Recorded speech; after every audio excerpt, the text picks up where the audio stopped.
Meus amigos, hoje nós vamos estudar, né, o nosso evangelho especialíssimo, tá? Hoje é um evangelho especial, então, por favor, procurem aí João, capítulo 14, versículos de 1 a 6. Jesus, o único caminho. Então, vamos lá para o nosso estudo, né? João 14, versículo de 1 a 6. Jesus, o único caminho. Não se turbe o vosso coração. Credes em Deus e crede também em mim. Na casa de meu pai há muitas moradas. Se não fosse assim, eu vou-lo teria dito. Eu vou preparar-vos um lugar. E quando eu for e vos preparar um lugar, virei outra vez. Eu vos levarei para mim mesmo, para que onde eu estiver estejais vós também. Mesmo vós sabeis para onde vou e conheceis o caminho. Disse-lhe Tomé, Senhor, nós não sabemos para onde vai, Senhor. Sempre Tomé, né? Nós os Tomés. Nós não sabemos onde o Senhor está indo. Como podemos saber o caminho?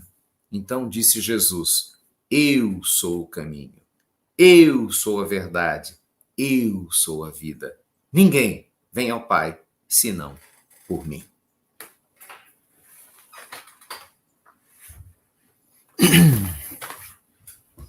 Eita, meus amigos! Profundo, profundo. Gente, é muito lindo, né? Muito lindo. A mensagem do Cristo é única. Eu, assim, de todos os trechos do Evangelho, tem alguns trechos, algumas sequências que me tocam muito. Esse é um deles. É muito ensinamento em tão pouco versículo. São 6, cada um deles dava para a gente fazer aqui um seminário fácil de cada um deles. Cada um deles. Mas vamos nos ater rapidamente, que o tempo é curtinho, na essência, né? Na essência, Jesus ele deixa claro que ele é o único caminho para a gente chegar até Deus, não é? Então ele fala, calma, não se turba o vosso coração. Então o que ele está dizendo? Ele fala assim, gente, o negócio é o seguinte, acalma aí teu coração. Quer tu faço eu, criatura, ele está dizendo, né? Não se turba o vosso coração não, criatura. Por quê? Porque eu estou indo preparar um lugar para você, entende? E aí vai dar tudo certo. Aí Tomé, mas como o senhor vai para onde, Jesus? Como é que nós vamos te achar? Jesus dá a dica, dá a deixa. Tomé, eu sou o caminho, a verdade e a vida. Ninguém vai ao Pai senão por mim. O que Jesus está dizendo, gente? Qual é o verdadeiro caminho para a gente chegar até ele? É reforma íntima. Qual que é o caminho para a gente chegar até ele? É o amor. Não há outro caminho. Não há outro caminho. O amor é o caminho. Você entende isso? Não existem caminhos para a paz. A paz é o caminho. É a eterna fala de Mahatma Gandhi, né? Então, não há caminhos para o amor. O amor é que é o único caminho. A gente não pega um caminho para chegar no amor, a gente aprende a amar para encontrar os demais caminhos, é o oposto. Então, não tem como a gente chegar, né, até Deus ignorando o Cristo. Não tem como chegar no Cristo ignorando a você, ignorando Deus em você, né? Ignorando o nosso eu sagrado. Gente, é sério, a nossa humanidade tem alimentado a escuridão durante muito tempo, né? Nós ainda dormimos de um berço esplêndido, é muito triste isso. Né? Nós temos aí um universo gigantesco. Nós temos várias Via-Lácteas. E o nosso planeta, que não é nada na Via-Láctea, né? Pichuruquinha, né? Nos abriga, graças a Deus, ainda tem que passar pelo que passa por causa da qualidade das nossas vibrações. É muito vergonhoso isso, muito triste isso. Mas enfim, né? Tudo tem o seu tempo, tudo tem a sua hora, estamos ainda despertando. E esse é que é o grande ponto, né? É despertar. É eu e você a gente começar a se questionar. Como é que a gente pode despertar para viver uma vida mais leve? Concorda? Se pergunta isso todo dia. Como é que eu posso ser mais leve hoje no meu trabalho? Não é? Às vezes você encontra uma situação difícil. Como é que eu posso trazer mais harmonia e leveza para essa situação? De repente você está na tua casa, alguém está passando por uma doença e enfermidade, porque a gente não vai deixar de viver as provas. A pergunta é, como é que eu posso ser mais leve apesar das minhas provas? Como é que eu posso viver com mais leveza, apesar das provas que eu estou passando? Essa é a pergunta que a gente precisa fazer. Porque Jesus, gente, ele foi leveza. O Cristo, ele foi a personificação da leveza num ambiente altamente hostil. Gente, a Palestina, se vocês acham que o mundo hoje é complicado, imagina a Palestina distante. A Palestina daquela época, a expectativa de vida era mínima, você não tinha esgoto, você não tinha água tratada naturalmente e encanada, você não tinha geladeira, você não tinha quase que condições de conservação de alimento, a não ser o sal que salgava e segurava os alimentos. você tinha uma situação hostil, não existia salário, papel moeda, era tudo na base, né, de trocas, permutas. Quem tinha ouro era que dominava o processo, era outra realidade. Você não tinha antibiótico, você não tinha analgésico. Você tem noção do que era ter uma dor de dente na época de Jesus? Você tem noção do que era ter uma ferida que de repente você toma um remedinho hoje alivia? Não existia nada disso. Né? Os poucos médicos que existiam, né? Os boticários, que era como eles eram chamados na época, eles utilizavam de algumas ervas. Então pouco se sabia. Jesus viveu numa época muito hostil, de pessoas egocêntricas, pessoas que achavam que para agradar a Deus tinha que matar carneiro, tinha que matar os melhores bichos, que o melhor sacrifício a Deus era sacrifício de animal. Olha o nível de ignorância. Olha o nível de ignorância. Então, Jesus, quando ele vem dar testemunho do amor, quando ele dá testemunho de ter paciência, quando ele dá testemunho de leveza no meio disso tudo, gente, é uma baita chapuletada, é um baita de um exemplo, não é? A gente viver esse processo agora já é desafiador. Imagina só viver esse processo naquela época. Desafio, é isso mesmo. Estou vendo alguns de vocês, tanto no Insta quanto no YouTube, recomendar o The Chosen, recomendo também, perfeito. Para poder mostrar, né, um contexto histórico da época do Cristo, que muita gente, às vezes, as pessoas não têm noção. Então, assim, é uma série muito bacana, que vale muito a pena assistir.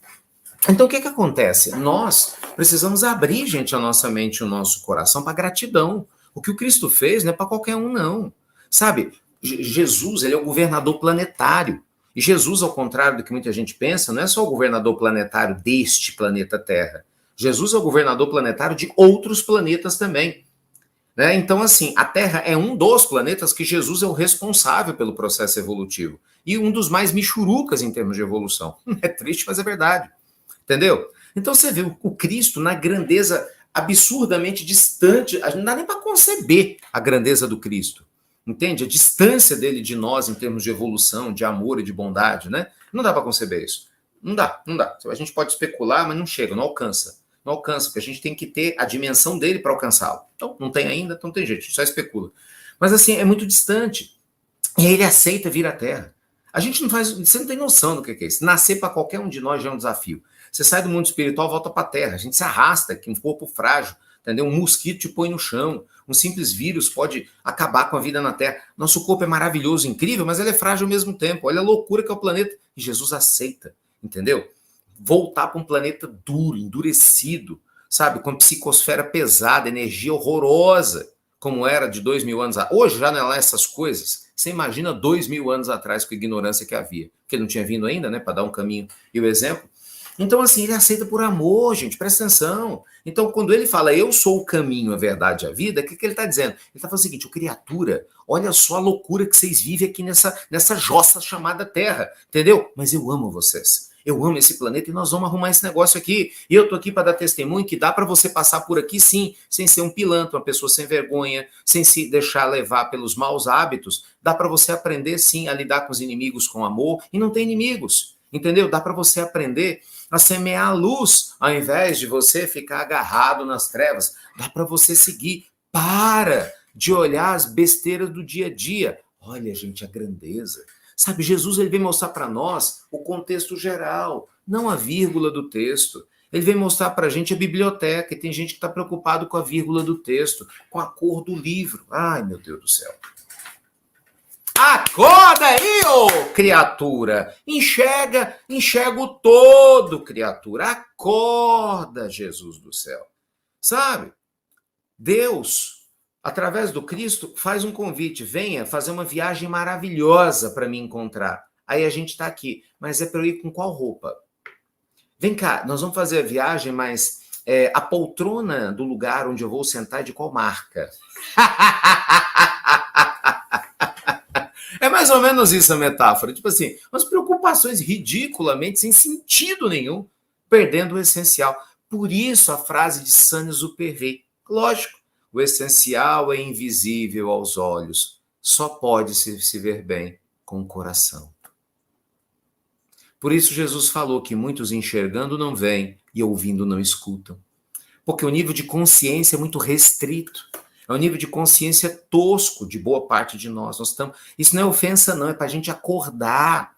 É para pensar, você tem que se perguntar, meu nível de consciência, será que é tosco? Você tem que se perguntar, ué. Eu me pergunto, falei, peraí, será que meu nível de consciência é tosco?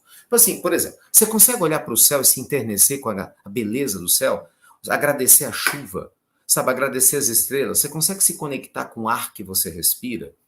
Não porque você teve Covid, quase morreu sem respirar. Não, pela alegria de viver. Gente, as coisas simples. Enquanto a gente não for capaz de viver as coisas simples, enquanto a gente não for capaz de sentir a Deus nas mínimas coisas, de viver a gratidão, a gente vai ficar se perdendo num monte de questiúnculo, num monte de bobagem. Aí vai continuar com a vibração baixinha, vamos continuar atraindo doença que não precisa, atraindo problemas desnecessários, pessoas desnecessárias, porque a nossa vibração está baixinha. Você entende isso? É porque a nossa vibração está michuruquinha. Então, quando Jesus fala no Evangelho de João, ei, aprende comigo. Ele fala, eu sou o caminho. Tipo assim, mira em mim que você não erra. Não é não? Jesus falou, hashtag papo reto, mira em mim que você não erra, meu filho.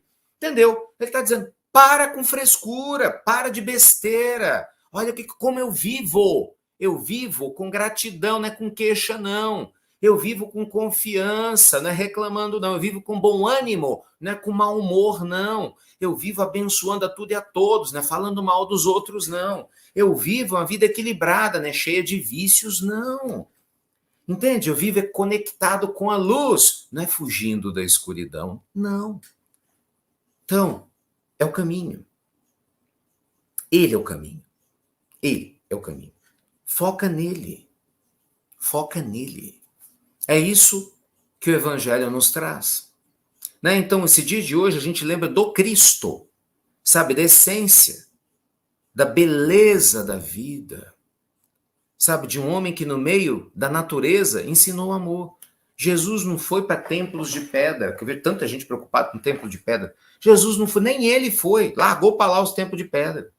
Entendeu? Jesus foi ensinar no meio do povo.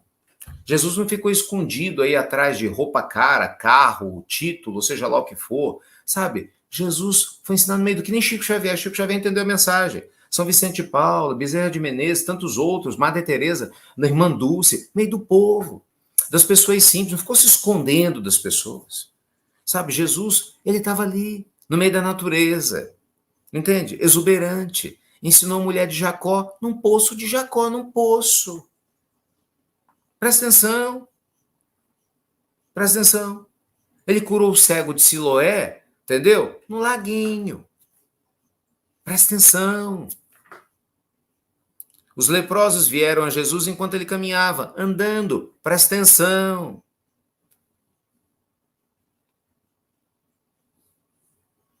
Enquanto a maioria de nós está perdendo tempo com um monte de besteira, a vida está passando.